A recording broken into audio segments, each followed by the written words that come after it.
तुमचे साबुदाणा वडे फुटतात का किंवा ते व्यवस्थित बनत नाही, चिकट होतात, तेलामध्ये फसफसतात, तर ही रेसिपी तुमच्यासाठी आहे। ही सर्वात महत्त्वाचं एवढी क्रिस्पी आहे ना की एकदा फक्त ट्राय करून बघावं। नेहमी तुम्ही याच पद्धतीने साबुदाण्याच्या वड्यांची रेसिपी कराल आणि हे बघा मस्त असं हे किती छान दिसतायत ना साबुदाणा वडे। तर या पद्धतीने तुम्ही एकदा नक्की करून बघा। परफेक्ट प्रमाण आहे, परफेक्ट रेसिपी आहे। नमस्कार, मी प्रिया युनिक रेसिपीमध्ये तुमचे मनापासून खूप खूप खूप स्वागत आहे। तर आपण हे बघा इथे साबुदाणा घेतलेला आहे, भिजवलेला साबुदाणा इथे आपण घेतलेला आहे 4 वाटी। भिजवलेला साबुदाणा बरोबर हा 4 वाटी भरलेला आहे। तर त्यासाठी मी 4 बटाटे घेतलेले आहेत, 1 वाटी शेंगदाण्याचा कूट घेतलेला आहे, मोठा मोठा असा शेंगदाण्याचा कूट मी बारीक करून घेतलेला आहे।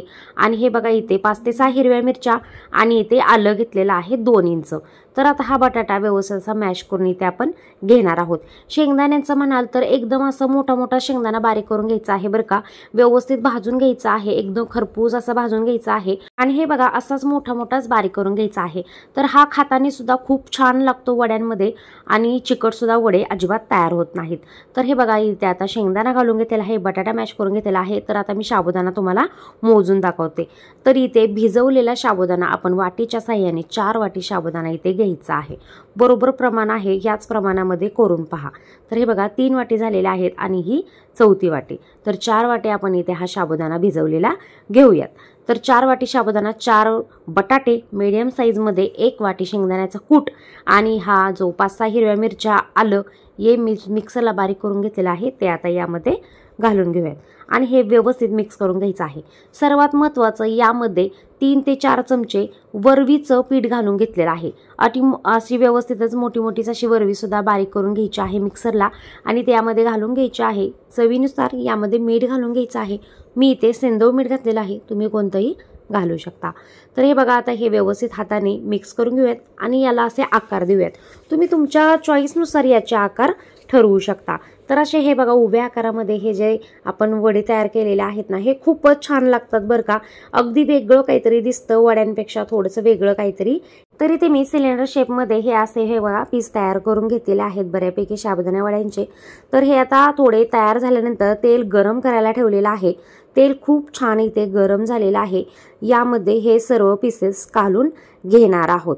तर हे व्यवस्थित असं तळून होईपर्यंत आपले बाकीचे सुद्धा सिलेंडर शेप तयार करून होतात। तर या स्टेपलाच असं थोडे थोडे करून तळून घ्यायचं आहे, तोपर्यंत बाकीचे तयार होतात, म्हणजे आपलं तेल सुद्धा गार होत नाही। तर हे बघा व्यवस्थित आपले हे तळून झालेले आहे।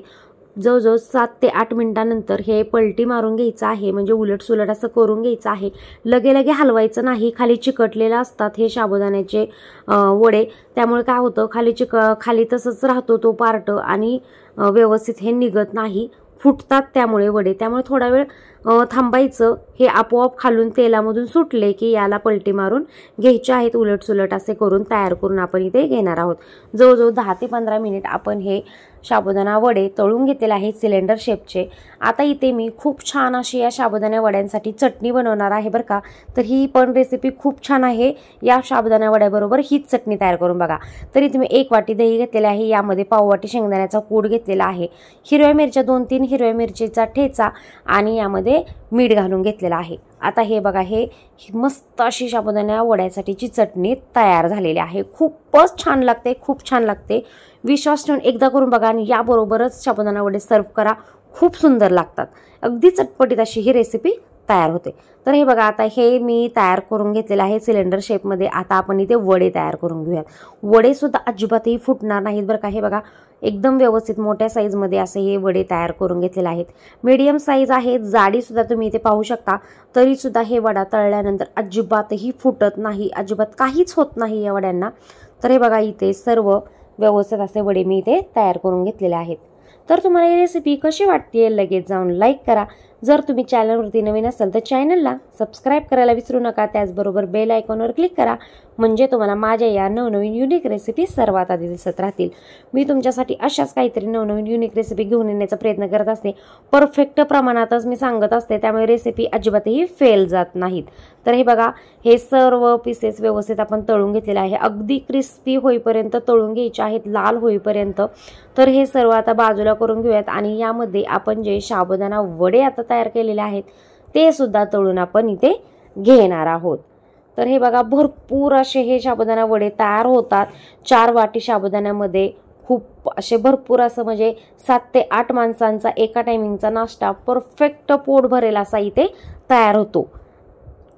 तर हे सर्व वडे सुद्धा इथे मी तळायला ठेवलेलं आहे. तोपर्यंत हे सर्व करूयात.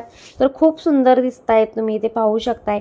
थोडंसं वेगळं काहीतरी आणि असं व्यवस्थित असं चटणीमध्ये डिप करून खाण्याला तर खूपच भारी लागतं. एक नंबर लागतात डिप करून खायला हे साबुदाणा वडे सिलेंडर शेपमधले. तर कशी वाटते रेसिपी? खूप छान दिसते देखील ना. तर हे खाण्यासाठी तर त्यापेक्षाही अप्रतिम आहे. तर हे बघा मस्त असे हे शेंगदाण्याची चटणी सर्व केलेली आहे. मी तुम्हाला आवाज ऐकवते.